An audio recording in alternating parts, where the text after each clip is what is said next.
Hello, all my beautiful subscribers. So, this is going to be part two in regards to the last post that I made for y'all. Okay. Y'all bear with me. This is not going to be easy for me.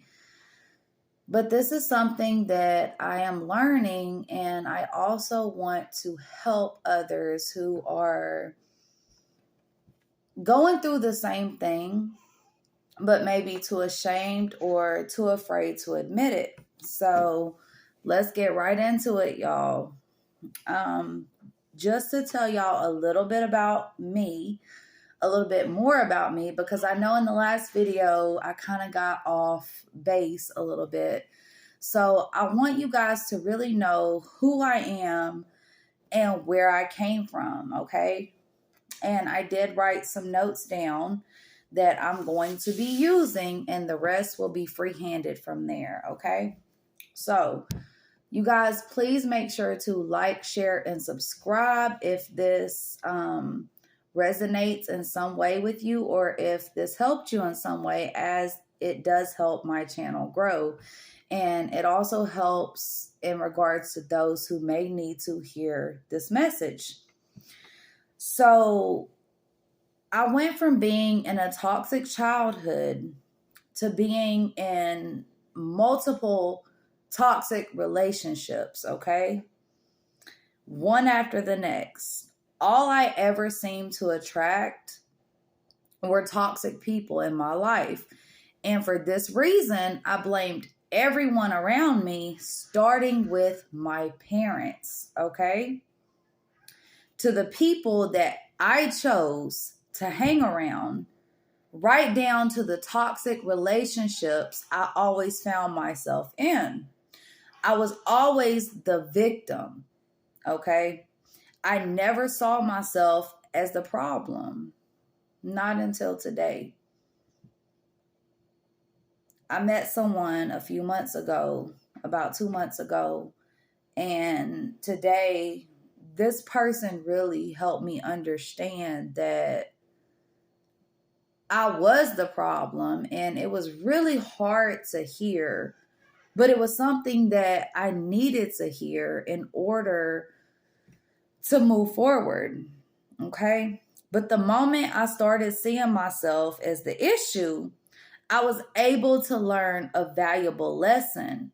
That lesson was called accountability. It is not easy to hold yourself accountable if you are not able to see and accept the things that you may have done wrong. These are not mistakes that we have made. These are lessons that we have learned. And once you start looking at these mistakes and start seeing them as lessons, then we're able to move forward from them, okay? So from this point, I no longer hold myself as a victim, yet a survivor of my circumstances. I learned all of this, most of this, by being in a narcissist relationship for over 10 years, okay? It put me in a bad place, and it took me down a cold and lonely road. I eventually learned that I was suffering from post-traumatic stress disorder, which was something that I really knew nothing about until I actually went through it. And I feel like a lot of the people that I'm speaking to may not understand that they're going through the same thing. You may feel as if you are a victim, and it's not that you're a victim. It's more so that you're a survivor, and it's because you don't understand what you've been through. And the moment that you start to realize what you've been through is the same moment that you also realize that you're not a product of your environment. You are so much better than what you portrayed yourself, than what you gave yourself credit for, okay? PTSD, y'all. we see a lot of homeless people on the side of the streets. And I know a lot of people, I've heard a lot of people say, well, they're lazy, they're bums, they chose to be there. But what a lot of people don't understand, some of these people were placed there not by choice, okay? A lot of these people were people who had really no choice at all. A lot of these people were people that served, that fought for our country. And the other half were people that were maybe even adopted, put in the system. They had already came from a post-traumatic lifestyle and they were given no choice. They were laid out on the streets. They were put there after being used and abused. But at the end of the day, these people hold a significant purpose, just like the people I'm speaking to right now, okay? The crucial realization in your life is going to be that even though you may not deserve this, this is something that a lot of you had to go through in order to find your purpose, okay? As a woman, I had been repeatedly abused by a man. Yet, I also had to learn how to take accountability because I kept accepting the same abuser back. It may have been in different people, but I was accepting the same thing that I was used to, the same thing that I was comfortable with, okay? Most people, men and women, only blame the abuser without taking accountability or responsibility that we as people continue to allow the behavior at hand. And y'all, please don't get this twisted. I'm not saying that any of you who were molested or raped deserved what happened to you. But what I am saying is that you cannot continue to allow that same behavior as an adult because that's all that you know. That's all that you're comfortable with. That is the only form of love that you understand. At some point, we have to learn how to take accountability for what has happened to us in order to grow from it.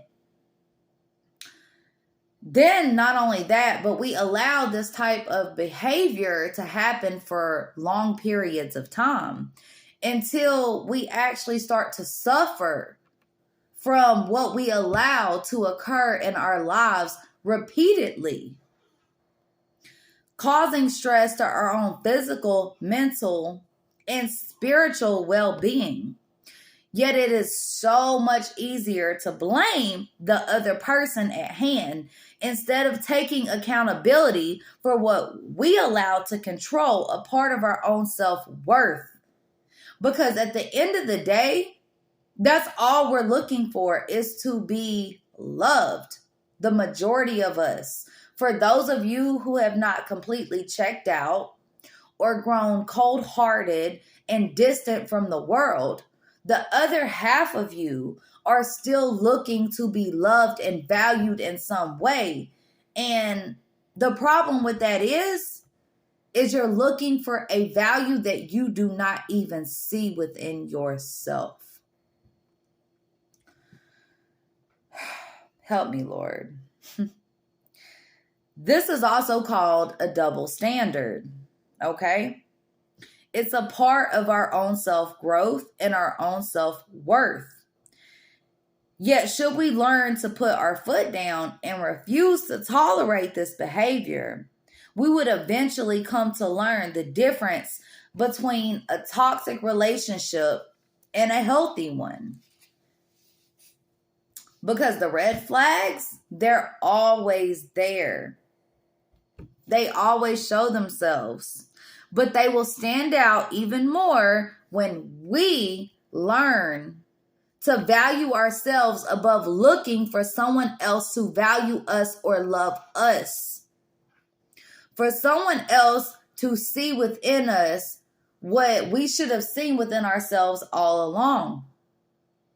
It is impossible to be loved and in a healthy relationship until we fully learn to love ourselves first. And that's one thing that the majority of the people that I'm talking to are looking for in a relationship and or in friendships, in their family members. But yet these same people are afraid to let these people who are emotionally abusing them go because they're afraid to be alone.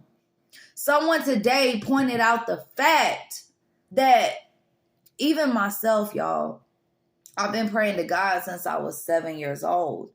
Since I was taught who he was, I did not understand much, but I've just been praying. I've kept my faith. But someone today taught me that they reassured me that being alone is not a bad thing. Being alone actually helps you step into your own self-value, your own self-worth, because it allows you that proper time to heal. That's something that a lot of us do not take the time to do before moving forward or jumping into a new relationship. Okay? So what we allow ourselves to tolerate and what kind of a relationship we attract, it's the same with the friendships. We attract who we are. Okay? We attract how we feel about ourselves. And eventually, when we learn to accept and take accountability for what and who we are, is going to be the moment that we're able to accept more in life and understand what we have been through. Not only understand it, but to heal from it. And I feel like a lot of the people that I'm talking to right now, you guys are looking for healing. Not only y'all, but myself. I'm right there with you. We're looking for healing, and we may be looking for healing and for comfort in the wrong aspect, in the wrong people, in the wrong relationships. Even in family members, a lot of us are complacent. The reason we are complacent is because we're afraid to grow. In order to grow, you have to be pushed outside of your comfort zone. If you're comfortable, you're always going to remain in that same space, okay? When you're pushed outside of your comfort zone, only then will you continue to excel outside of your comfort zone.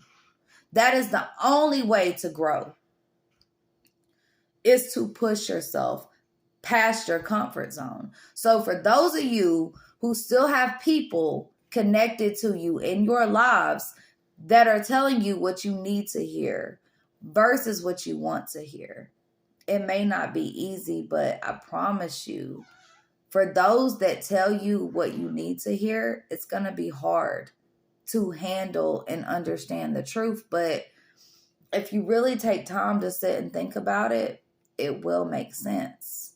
And for others of you who accept people who tell you what you want to hear, you guys are always going to remain complacent because you're afraid to grow. I love you guys so much. Y'all, please make sure to like, share, and subscribe, as it helps not only my channel grow, but it helps the messages get out to those who need to hear them. Peace, love, and light.